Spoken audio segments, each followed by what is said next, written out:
Section 14.4.2. Constructing large primes. New.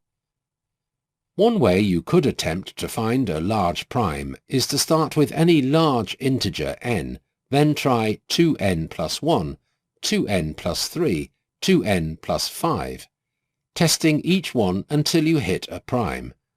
A small improvement on this is to test 6n plus 1, 6n plus 5, 6n plus 7, 6n plus 11, 6n plus 13.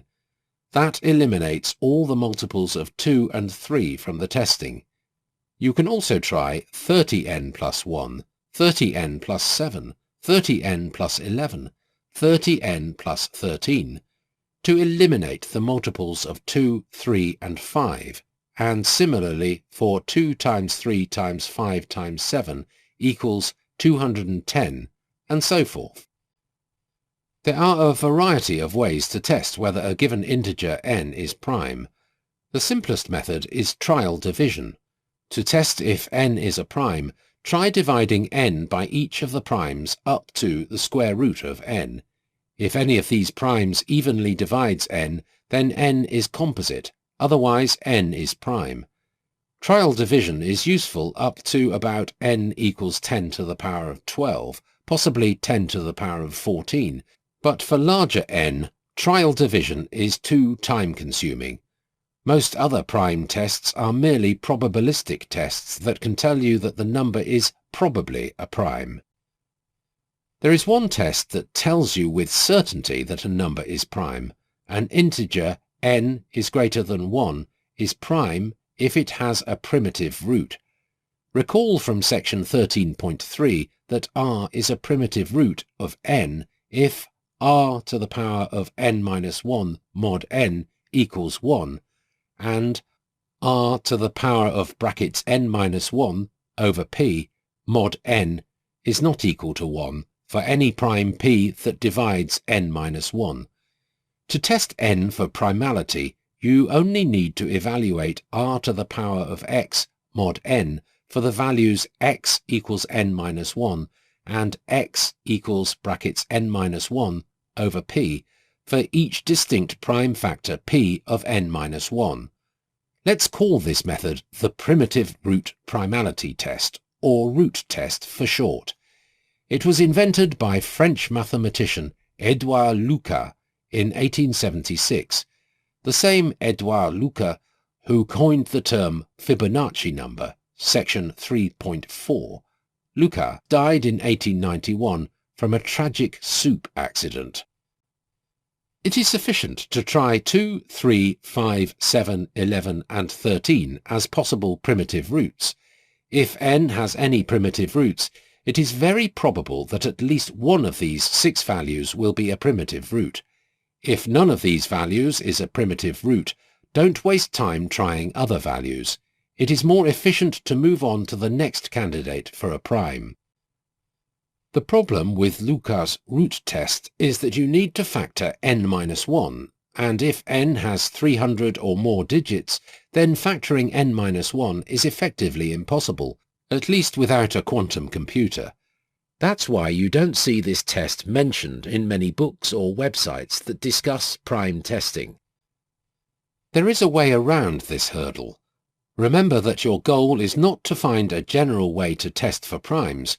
Your goal is to obtain just one large prime to use as the modulus for Diffie-Hellman key exchange.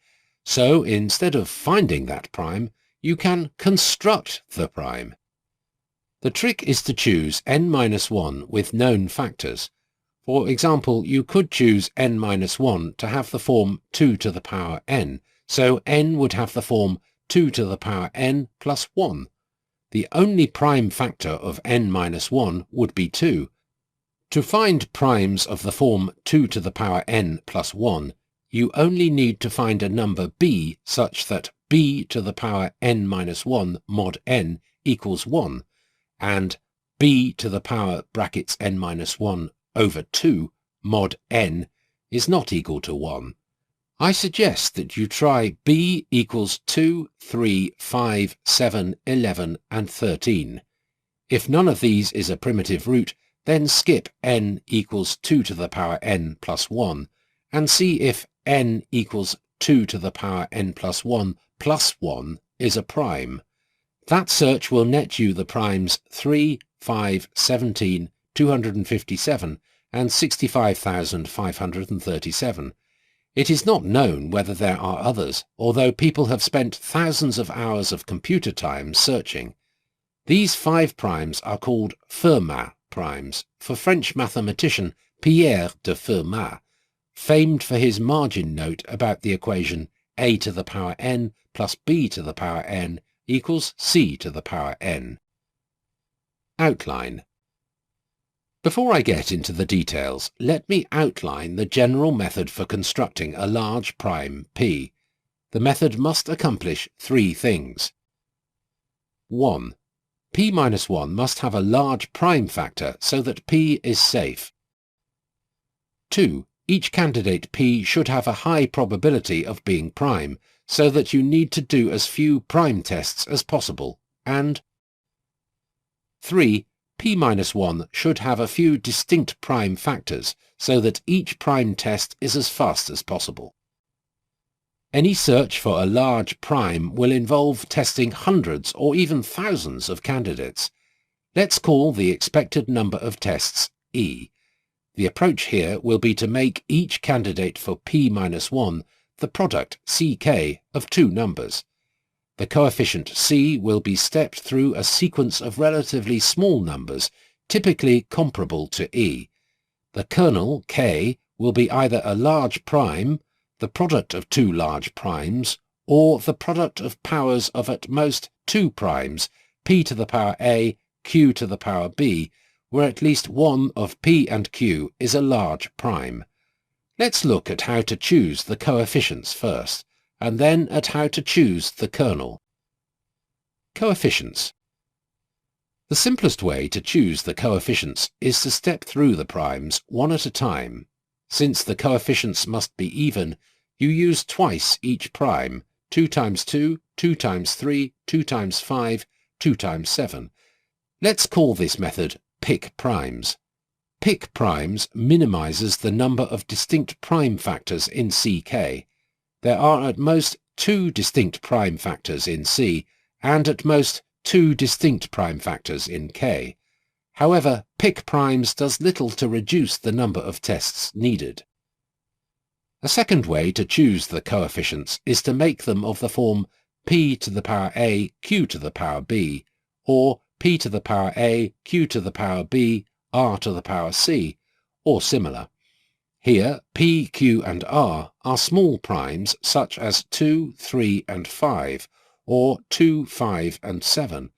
Later in this section, we will see a case where 3 must be omitted.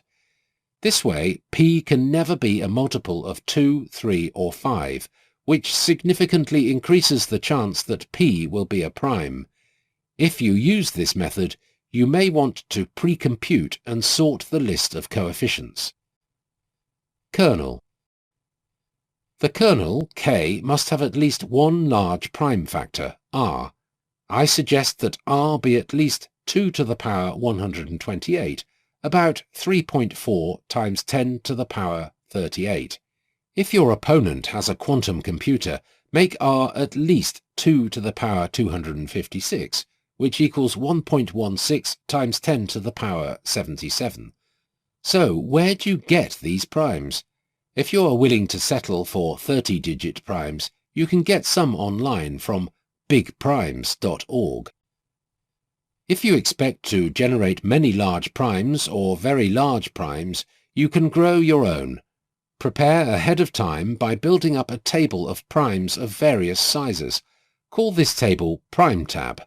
Be sure to save PrimeTab so whenever you need more primes you don't have to repeat this process. You can start your prime table with the 25 primes under 100. You probably know these by heart, so just type them into your program. Next, if you like, you could generate some primes of 3 to 12 digits, say 2 or 3 primes of each size, using trial division. I suggest that you do this randomly, so that you don't construct the same primes every time you use this method, and so that every reader who uses this method doesn't generate the same primes. At this stage, PrimeTab might have about 50 primes. Constructing R, small step method. Now let's start trying to construct R, the large prime factor of Q-1. You can build up to R in small steps by finding primes that are each a little bigger than the last prime, or you can jump there in one leap. If you expect to generate many large primes, build in small steps so that PrimeTab will have lots of entries for use later. To illustrate both techniques, let's construct R in small steps and construct Q in a giant leap. Suppose that PrimeTab contains k primes, p1 less than p2 less than p3, up to less than pk. To construct the next prime, start by choosing any two primes from the table, say pi and pj. Let R be the product pi-pj. If R is less than pk, you might want to use a larger I or j, so that you don't generate too many small primes. Of course, you need some small primes, so I suggest choosing a larger I or j when pi-pj is less than pk to the power of 2/3. First, use the Lucas test to see whether R equals 2R plus 1 is a prime. This is easy since you know the only prime factors of R-1 are 2, pi and pj. If 2R plus 1 is not a prime, try 4R plus 1, 6R plus 1, 10R plus 1, using the pick primes method to choose the coefficients. When the numbers start to get over 20 digits, finding a prime may take 50 or more trials per prime.